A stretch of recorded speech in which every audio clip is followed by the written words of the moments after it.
Φίλοι μου, γεια σας. Σήμερα η εκπομπή μας θα παρουσιάσει τη δουλειά του αγιογράφου Χρήστου Κορναράκη. Ο Χρήστος Κορναράκης είναι καταξιωμένος αγιογράφος και αυτές τις μέρες εκθέτει βυζαντινές εικόνες στην έκθεση στην αίθουσα Πλατεία Καρίτσης στον Παρνασσό και θα διαρκέσει μέχρι τις 30 Νοεμβρίου. Ζωγραφίζει με σεβασμό στην Ορθοδοξία, ακολουθεί τα βυζαντινά πρότυπα, ιδιαίτερα της παλαιολόγιας και κριτικής σχολής. Εκφράζεται όμως με το δικό του ξεχωριστό τρόπο. Οι εικόνες του Χρήστου Κορναράκη έχουν μυστηριακή ανάταση και είναι εμπνευσμένες από το Άγιο Πνεύμα σε κάθε σύνθεσή του. Διακρίνω με δυνατά σχέδια, σεμνές υπερκόσμιες φιγούρες, άπλετο φως, άριστη τεχνική εκτέλεση. Αλλά σήμερα ο Χρήστος Κορναράκης είναι κοντά μας, καλεσμένος στην εκπομπή μας και θα μας μιλήσει ο ίδιος για τη δουλειά του και θα δοθεί ευκαιρία στους τηλεθεατές μας να τον γνωρίσουν από κοντά. Κύριε Κορναράκη, σας καλωσορίζουμε στην τηλετώρα. Κυρία Στάση Θεοδωρακοπούλου, σας ευχαριστώ που με καλέσατε στην τηλετώρα. Και είναι μεγάλη τιμή για μένα. Και εμείς ευχαριστούμε που θα μας δώσει την ευκαιρία να μας πείτε λίγα λόγια για τη δουλειά σας και για τις σπάνιες εικόνες τις οποίες δημιουργείτε. Σε λίγο όμως θα σας ρωτήσουμε καταρχήν μέχρι πότε θα διαρκέσει η έκθεση. Μέχρι την Τετάρτη, η επίσημη ημερομηνία. Σήμερα μίλησα με το διεύθυνση του Παρνασσού και θα μου δώσουν παράταση έως το Σαββάτο. Δηλαδή έως τις 3 του μηνός. Ωραία. Είστε κριτικός από ό,τι προκύπτει από το όνομά σας. Με πολλές καλλιτεχνικές ανησυχίες και έχετε δεχθεί εντυπώσεις από την ιδιαίτερη πατρίδα σας. Από ποιο μέρος είστε? Είμαι από το Ηράκλειο της Κρήτης, από ένα χωριό που λέγεται Επισκοπή Επαρχία Παιδιάδος. Ναι. Έχει μοναστήρια εκεί, εκκλησίες και τέτοια. Γύρω-γύρω όλη η Κρήτη είναι, νομίζω, ένα μεγάλο μοναστήρι. Άλλωστε όλη η Κρήτη είναι ένα απέραντο λαογραφικό μουσείο. Εξού και κριτική σχολή. Ναι. Πού μάθατε αυτή τη δουλειά? Αρχικά δούλεψα σε κάποιο αγιογράφο εδώ στην Αθήνα, έμαθα ορισμένα τεχνικά και σχεδιαστικά θέματα. Δεν θέλω να τον αναφέρω, γιατί δεν έμαθα κάτι συγκεκριμένο. Εν συνεχεία δούλεψα στην Κρήτη σε ένα άλλο αγιογράφο που έμαθα ορισμένα τεχνικά θέματα και παλιώματα. Κατ' ουσίαν θεωρώ δασκάλους μου το Θεοφάνη τον Κρήτα και το Μιχαήλ τον Δαμασσινό και τη Κρητικής Σχολής Αγιογραφίας. Που είναι οι μεγάλοι δάσκαλοι της Κρητικής Σχολής. Που είναι μεγάλοι δάσκαλοι το 16ο και 17ο αιώνα. Μάλιστα. Έχουν αφήσει πολλά σπουδαία έργα, έχω δει και εγώ. Πάρα πολλά σπουδαία. Στο Ηράκλειο και πολλά άλλα που τα είδαμε και εδώ στην Εθνική Πινακοθήκη όταν είχαν φέρει τις εικόνες στο πλαίσιο των πολιτιστικών ανταλλαγών.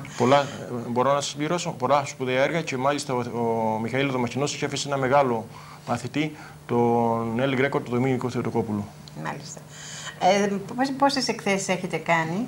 Μέχρι στιγμής έχω κάνει 7 ατομικές εκθέσεις μαζί με αυτή την εποχή. Αυτές οι εικόνες που εκθέτετε στον Παρνασσό, πόσες είναι συνόλο? Συνόλο μαζί με κάτι μικρές που υπάρχουν είναι περίπου 100. Δηλαδή έχετε κάνει μια σπουδαία δουλειά. Πόσα χρόνια σας πήρε? 2 χρόνια? 2,5 χρόνια περίπου μου έχει πάρει αυτή η συγκεκριμένη δουλειά, αλλά με πάρα πολύ προσπάθεια και στερήσεις. Ναι, είδα ότι έχουν μια ιδιαιτερότητα οι εικόνες σας, έχουν την προσωπική σας έκφραση και την προσωπική σας σφραγίδα. Έχετε πάρει πολλά στοιχεία από τις βυζαντινές εικόνες και από την παλαιολόγια σχολή και από την κριτική, αλλά έχετε και τη δική σας έκφραση επάνω αποτυπώσει που οφείλεται στο καλλιτεχνικό ενδιαφέρον, στην ευαισθησία που έχετε και στην φαντασία ίσως. Έχω προσπαθήσει να πείσω τον κάθε... Νομίζω ότι παίρνω εμπνεύσεις από τον κάθε πιστό και από την Ορθοδοξία και την Ελλάδα. Μάλιστα. Και νομίζω ότι το δείχνω αυτό. Σε λίγο όμως θα δούμε το βίντεο που πήραμε και θα ξεκινήσουμε και στη συνέχεια συζητάμε. Θα σχολιάζουμε και τις εικόνες. Εδώ πέρα θέλετε να σχολιάσετε εσείς? Φυσικά. Είναι οι εικόνες των πρωτοπλάστων. Ναι, εδώ είναι ο Παράδεισος, η μεγάλη εικόνα του Παραδείσου, εν σύνολο εικόνων 3. Είναι τρίπτυχο αυτό. Είναι τρίπτυχο, το θεωρώ είναι τρίπτυχο και είναι η φυγή από τον Παράδεισο που το λέω θάνατος και η σκηνή του Μήλου, η αμαρτία, η σκηνή της αμαρτίας. Το παράξενο σε αυτή την εικόνα είναι που έχετε τον Όφη στη μορφή του διαβόλου που έχει. Ναι. Όπως είναι και πραγματικά ο Όφης, έτσι. Μεταμορφωμένο σε διάβολο. Μάλιστα, να το δείχνει εδώ σε λίγο. Όχι, δεν είναι εδώ, είναι στη σκηνή της αμαρτίας. Εδώ είναι τα ελάφια, είναι τα ζώα, τα πουλιά. Εδώ είναι ο Παράδεισος, είναι η πρώτη εικόνα. Είναι η πρώτη εικόνα όταν υπήρχε ισομετρία και εδώ είναι ο άγγελος που διώχνει τους πρωτοπλάστους από τον Παράδεισο. μάλιστα. Αυτό είναι ένα και βλέπετε το χέρι του Αδάμ, την ένταση που υπάρχει. Βλέπετε. Να. Δεν είναι φυσιολογικό. Φοβισμένος. Η Εύα από τροπή κρύβει το πρόσωπό της. Για αυτή τον όφη. Εδώ βλέπουμε τον όφη. Εδώ βλέπουμε τον όφη που είναι το κεφάλι του διάβολος, έχει μετατραπεί σε διάβολο. Και το μήλο που πάει να κόψει η Εύα. Ναι, και μάλιστα κρατάει και ένα μήλο όφης που το προσφέρει με τα νύχια, ναι. με τα νύχια, ας πούμε, ο διάβολος. Ναι, δηλαδή έχετε μπλέξει και την παράδοση εδώ. Μα είναι γεγονός αυτό το πράγμα. Μας το λένε καθαρά οι γραφές ότι όντως διάλεξε ο διάβολος το πιο ήσυχο ζώο του παραδείσου για να μπει μέσα του. Ήσυχος ήταν ο όφης. Ναι. Εδώ βλέπουμε, με συγχωρείτε κυρία Θεοδωρακοπούλου, εδώ βλέπουμε τη δίκη του Σολομόντος. Ναι. Τη σοφία του Σολομόντος. Θεοδωροπούλου. Ναι. Λοιπόν, συνεχίζουμε. Εδώ βλέπουμε μια άλλη εικόνα. Ναι, είναι μια δικιά μου σύνθεση. Είναι η ανάληψη του προφήτη Ηλία στους ουρανούς. Με το κοράκι που είναι με το μάνα και είναι στο βάθος βλέπουμε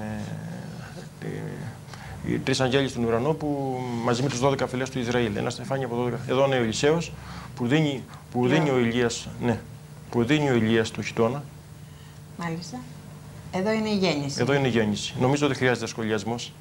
Εντάξει, την ξέρουμε, μας είναι γνωστό. Οι άγγελοι, το μωρό, το νεογέννητο, η Ιωσήφ, η Παναγία και όλη η εικόνα που συνθέτει. Αλλά έχετε με δικό σας τρόπο δοσμένη. Είναι σε βιβλίο με γραμμένες περικοπές από τα Ευαγγέλια. Το Καταλουκάν Ευαγγέλιο. Ναι, έχει το πλαίσιο γύρω-γύρω που είναι εδώ. Είναι η προδοσία, είναι το φιλί του Ιούδα. Ο Ιούδας και οι 12 μαθητές. Ούτε αυτή χρειάζεται νομίζω εξήγηση, μιλάει νομίζω μόνη της. Εντάξει, είναι γνωστά. Είναι μια πολυπρόσωπη εικόνα που δείχνει χαρακτηριστικά το θέμα αυτό που έχει απασχολήσει τον αγιογράφο. Ο Ιούδας που φυλάει τον Χριστό. Ναι. Εδώ είναι ο ελκόμενος. Έτσι ονομάζω αυτή την εικόνα. Ναι, αρχίζουν τα πάθη, είναι από τα πάθη του Χριστού. Και είναι η σκηνή του μανδυλίου. Υπάρχει μια άλλη και το μανδύλι εδώ πέρα που το έχετε. Είναι βυζαντινή αυτή. Είναι κατά τα ιταλικά πρότυπα. Αλλά νομίζω ότι ο κόσμος την ξέρει έτσι από την Ιερά Παράδοση. Μάλιστα. Γιατί εκτός στην Αγία Γραφή υπάρχει η Ιερά Παράδοση στην Ορθόδοξη Χριστιανική θρησκεία. Εδώ τη βλέπουμε ολοκληρωμένη. Έχει πολλή λεπτομέρεια και εδώ είναι άγγελοι διάφοροι. Ναι, είναι η Σταύρωση. Και εδώ έχει επισέλθει η φαντασία σας επίσης. Πάρα πολύ νομίζω. Και είναι η δόξα. Το τρίγωνο, το ρόμβος που σχηματίζεται στο βάθος είναι η δόξα. Και το έχω ντύσει με αγγέλους που χάνονται στον ορίζοντα. Αυτό που λένε σκίστη του καταπέτασμα του ναού. Εις δύο. Σας έχει επηρεάσει και η θρησκεία και η πίστη σας βέβαια. Οπωσδήποτε. Και ο κόσμος. Πρέπει να έχετε απέραντη πίστη για να μπορείτε να αποδώσετε έτσι σωστά. Και εδώ, κυρία Νατάσα, έχουμε τη Σταύρωση, μια δικιά μου έκφραση. Σπάνια, σπανιότατη, μπορώ να πω μοναδική.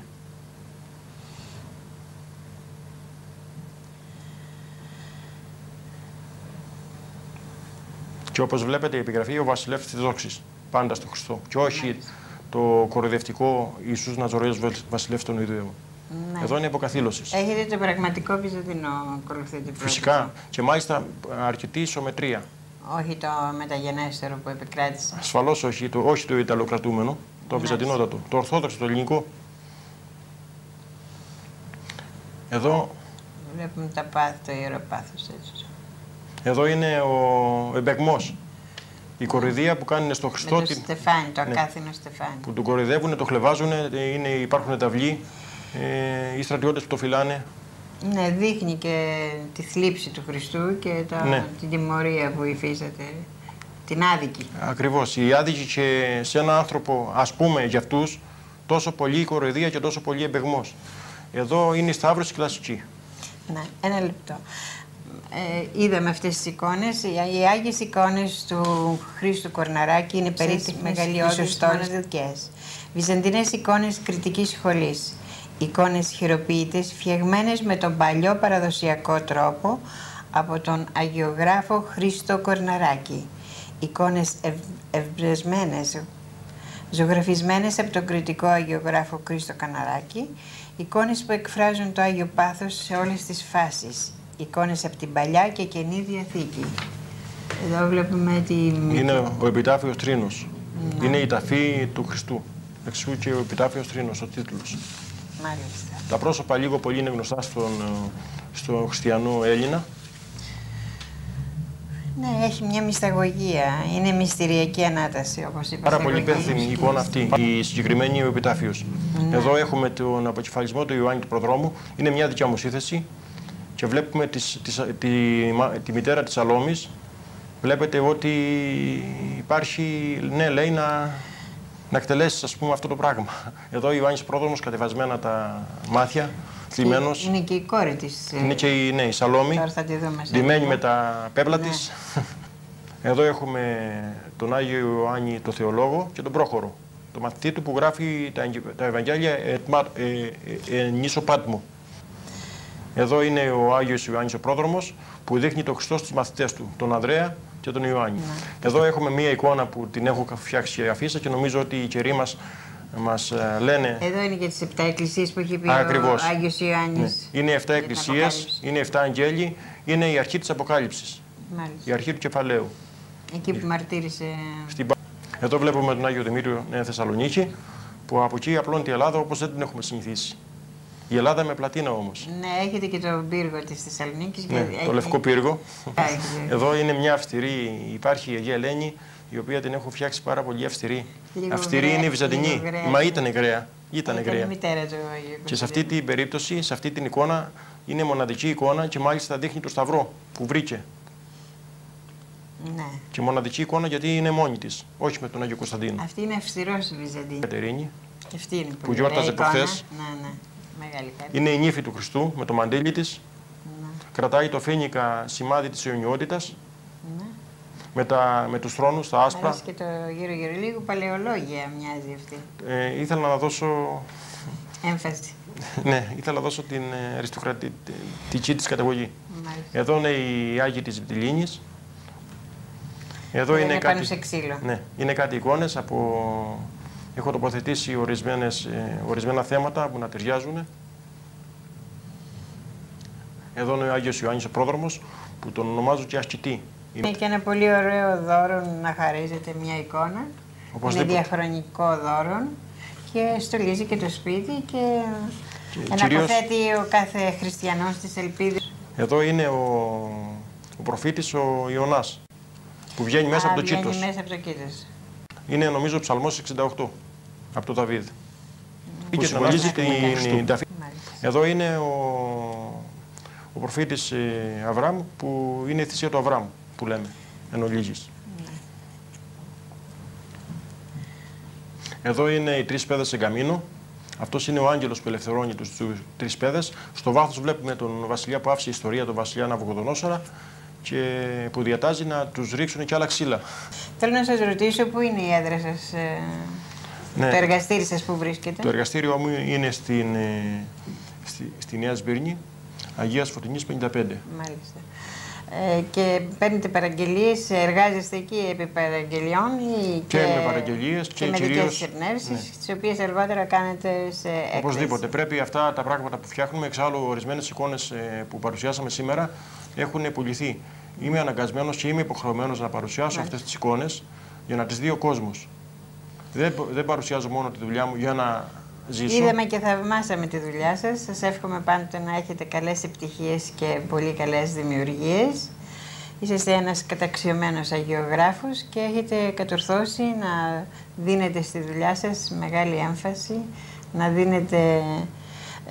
να έχετε επεξεργαστεί στα παλιά πρότυπα και να έχετε αρίστη εκτέλεση και συγχρόνως είσαστε εμπνευσμένος δημιουργός.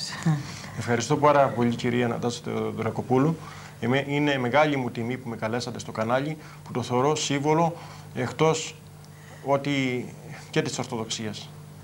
Ευχαριστούμε και εμείς που ήσασταν σήμερα κοντά μας και που μας είπατε τόσα ενδιαφέροντα πράγματα για τη δουλειά σας. Αλλά φίλοι μου, στο σημείο αυτό τελειώσαμε για σήμερα.